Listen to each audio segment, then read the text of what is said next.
Well, I was born in western Kansas, and I feel like I've always been a maker. I remember some of my earliest memories were driving to northern Michigan, where my father was from, and wanting to spend most of the time in my grandpa's basement, working at his workbench. I remembered he had been injured when a telephone pole fell on him, so he couldn't make it down there anymore. So I was just kind of on my own down there, looking at his tools, just fascinated with things like that. And that continued into high school, and where I finally could bring some of my ideas to fruition in the woodshop class. There were two instructors that really influenced me and tried to instill a sense of craftsmanship, even though I was only 16 years old, and I just took to it. And I knew I didn't want to go to college. All I wanted to do was work with my hands. This was not really what my parents wanted me to do, but I became interested in probably the only economically viable way to make a living and do some sort of woodworking, and that would be go into custom home building or construction.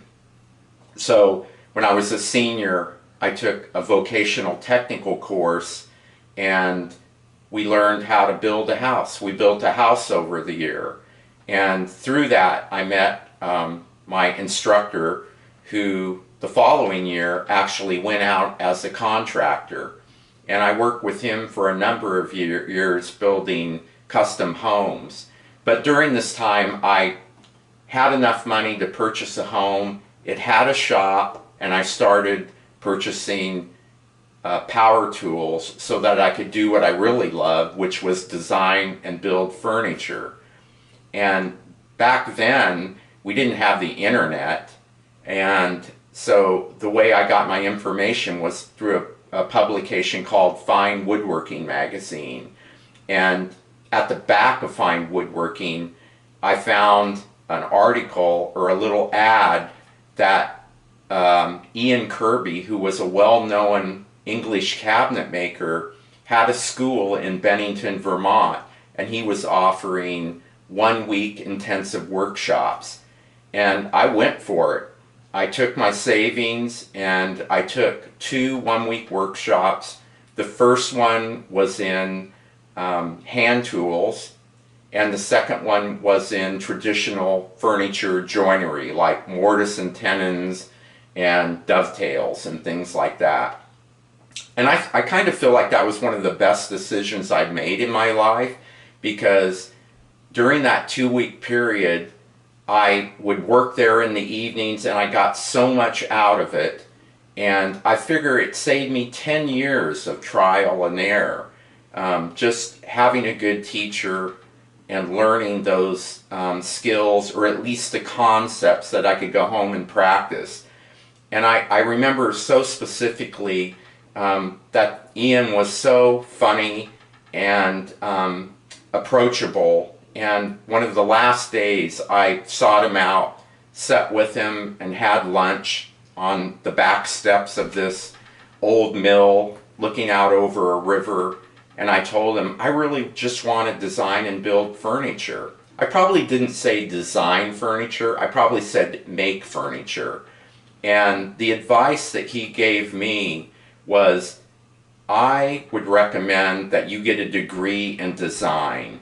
Because if you get a degree in design, you're going to have a leg up on all of those other woodworkers out there that are just kind of doing this kind of West Coast kind of free-form furniture. And so I thought about that, and part of me was a little disappointed in that, but that means a lot of work, time, and money going to college or some sort of a university. But the more I thought about it, the more I became receptive to that idea. And kind of ironically, when I got home, my mom, who used to cut out clippings for me, things she thought I might be interested in, and probably things she thought she could influence me on. She had some clippings of a student at Kansas State University, which was our land-grant college in Kansas, and he was designing a chair. And so I started checking into that and found out that the architecture, or the College of Architecture and Design, had a degree program called Interior Architecture, and one facet of that degree granting program was furniture design. And I thought, this sounds perfect. I took some pictures up to the university and met with the faculty, and they liked my furniture and encouraged me to come up and join the College of Architecture and Design. And honestly, that experience really changed my life. I learned about the creative process. I learned how to generate ideas. I learned how to represent ideas, how to explain them to clients, and later on I would gain more skills once I got into the field. But it just taught me, opened up my life to all kinds of things visually, the way light and shadow played, and I remember so vividly this architect. We would have lectures, and he came and said, we all need inspiration. And he said, if you're an architect, I would recommend not looking to buildings or other buildings as inspiration, but look to things like fashion, women's shoes, automobile design, nature. And that served me very well. So I went on and graduated, and decided to move to the Pacific Northwest, primarily because I loved the trees and the water, and I was a windsurfer. And the Columbia River Gorge, just east of Portland, is well known for their windsurfing, and it seemed like a great place to start my career.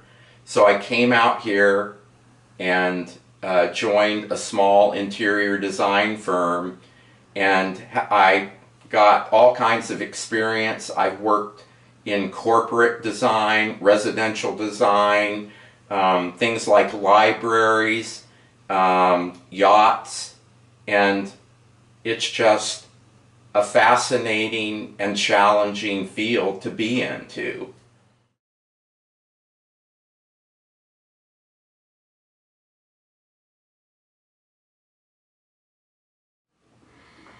Even though I enjoyed working at the interior design firm, I just really did not enjoy sitting at a desk. I did do my woodworking at night. My wife and I had purchased a home and built a shop and a studio, and I had moonlighting jobs. But after 12 years of working in the commercial interior design field, I just wanted to go out on my own and try designing and building furniture on my own. And so I gave my notice, and I had some work lined up, and I started that in the year 2000 and continued to do furniture design for many varied clients. I had great clients, and did a lot of different projects. During that time period, though, even though I'd been a drummer when I was younger, I'd always loved guitar. So I started taking guitar lessons, and my instructor, who knew I did furniture, he told me during one of my lessons, "Hey, you might be interested in knowing that I went and picked out my woods today for a custom guitar." And I said, that is cool. You know, what kind of wood it is, when are you going to get it? And he told me, well, it will be about 1.5 years. And I said, 1.5 years? And he said, well, I've been on this guy's waiting list for 8 years. And that just blew my mind, because my furniture clients, many of them wouldn't wait any more than 2 or 3 months to have me complete a job. They would just go to another furniture designer. And it just piqued my interest about this craft of building guitars. So I found out that the guy that was building his guitar was Jeffrey Elliott. And so I looked him up on the internet, and I found out that he and his partner, Cindy Burton, they were there and would consult with you building your first guitar. So I contacted them through a letter, sent them some images of my furniture, and asked them if they would be willing to help me build my first guitar. And they agreed.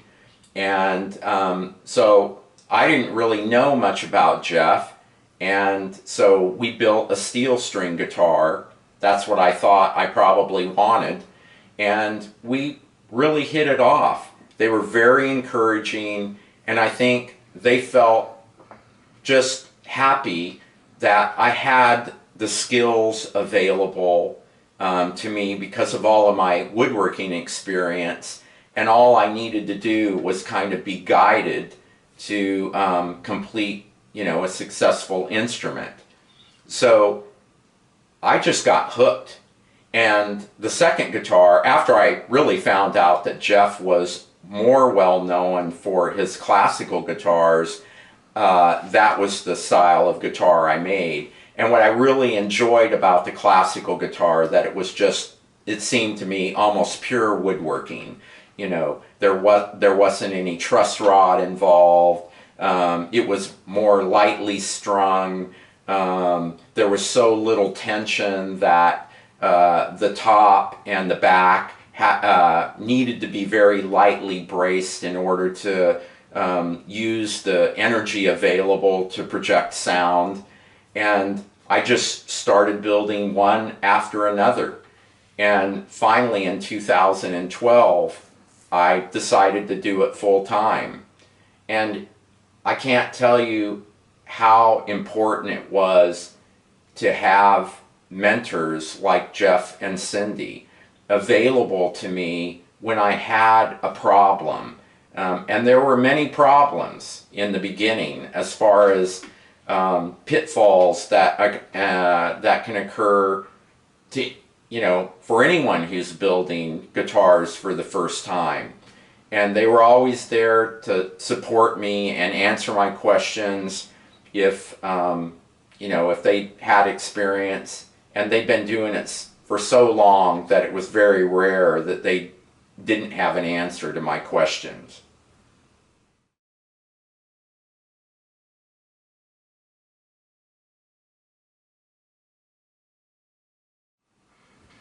So I think I really want to make it clear that I know the most important part of designing and building a classical guitar is the outcome, the sonic outcome. But for the purpose of this interview, I think it might be interesting to see the aesthetic process that I go through based on my background as a designer. I enjoy and appreciate the sound and tonal qualities of the Torres Hauser brace guitars, and Jeffrey has really influenced me, so I use his open harmonic bar bracing pattern, which I think has been very successful for me. So let's talk about how I would start a guitar. Once I would get a commission, I think one of the most important things is to have good communication with the client. And I after I have a general idea of which direction they are going, then I need to come up with some sort of an inspiration for the direction that we're going to go. Since most of my guitars are a singular work of art, it's very important that I come up with an idea that I feel comfortable is moving in the direction that is interesting for me and makes the client excited. So I have a whole file here of clippings that I've cut out. People will give me fashion magazines, design magazines, and I will sit at night before I go to sleep and leaf through, and oftentimes I'll focus on just one little corner of an image because it will inspire me. And once again, I've talked about the fact that I might be inspired by fashion. Here's an image of some quilts from the African American women of Gee's Bend in Alabama.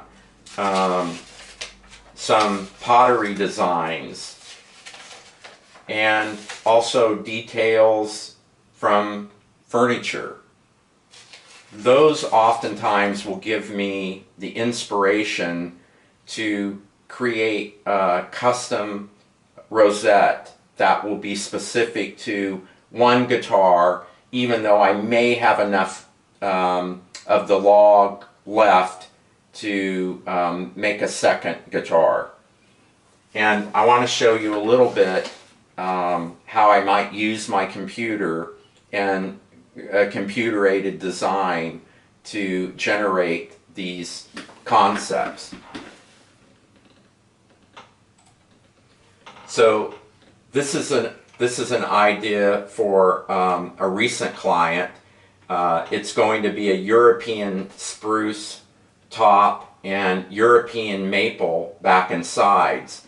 And I felt that it would be a very dynamic aesthetic scheme just to go with black and white as the woods on the bindings, purflings, and the rosette.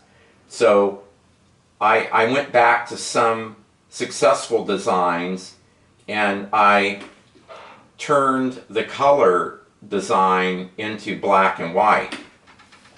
Now these are the individual tiles, but once you put them in a radial pattern, it often changes dramatically. So this is that same tile. You can see the tile here put into the radial pattern, and it creates some very interesting graphic illusions. And the other thing is you can see that if you move it to the colored version, the difference and the different qualities that those have. And finally, I have to figure out how to build this thing. I have to figure out how to make a log that's 6 or 7 inches long that has the same pattern.